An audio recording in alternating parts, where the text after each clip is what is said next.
Let's also talk now about the Republican debate. And I don't even know if debate is exactly the word we should use for that. It was a bit more sort of, Jerry Springer shouting match. Trump was a no-show again, which was one of the main talking points for the event, which, of course, gave his opponents a big chance to have a swipe at him. Have a listen. And Donald Trump hides behind the walls of his golf clubs and won't show up here to answer questions like all the rest of us are up here to answer. He put $7 trillion on the debt. He should be in this room. Donald Trump is missing in action. He should be on this stage tonight. He owes it to you to defend his record where they added $7.8 trillion to the debt. That set the stage for the inflation that we have. Mick, is any bit of this going to have any effect on Donald Trump's lead? And what was your takeaway from the debate? I thought Ron DeSantis did pretty good. I thought Vivek kind of went down in my estimation. What was your takeaway?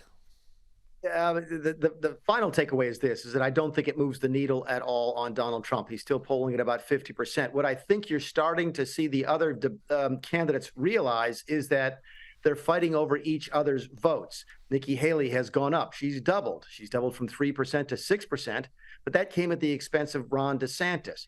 Chris Christie's up a little bit in New Hampshire. That's also coming at the expense of Ron DeSantis. No one is able yet to sort of dig into Donald Trump's lead. And in this business, if you finish second, you finish last. It's this race essentially pays one place, and that's first place only. So you're starting to see a little bit more comfort level with these candidates attacking Donald Trump. Chris Christie's been doing it from the very beginning. That's what he's been basing his campaign upon. But this was probably the most aggressive you saw Ron DeSantis go out against Donald Trump. And Nikki Haley last night, for the first time, on a very big stage, sort of attacked Donald Trump again on the spending issue. So you're starting to see them realize, this is fun, this is nice, and maybe we're doing well, but we're still 40 points behind the leader. Maybe it's time to get to him. Now, Mick, finally, before I let you go, I got to ask you about this story. I was absolutely shocked to read that there were allegations that a New Jersey Democrat might be corrupt. But apparently there you have it.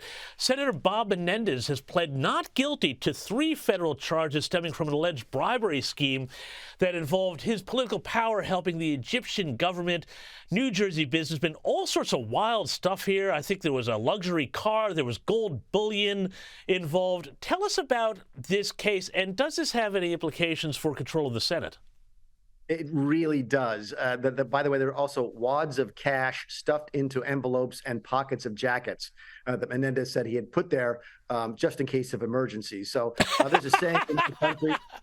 I don't remember where you're from in this part of the world originally because you've lost your accent. But there is a saying in this country that when politicians from New Jersey die, you don't bury them. You have to screw them into the ground because they're so crooked.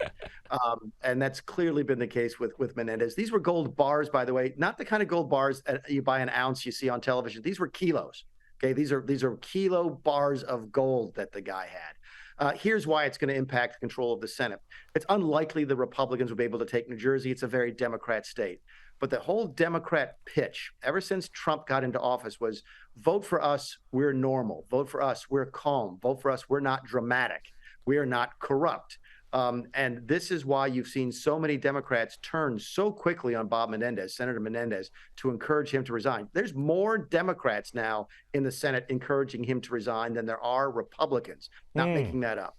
So I think you're starting to see they realize that you can paint the whole party in a bad light when you've got one rotten apple like this. So my guess is Mr. Menendez's days in the Senate are probably numbered.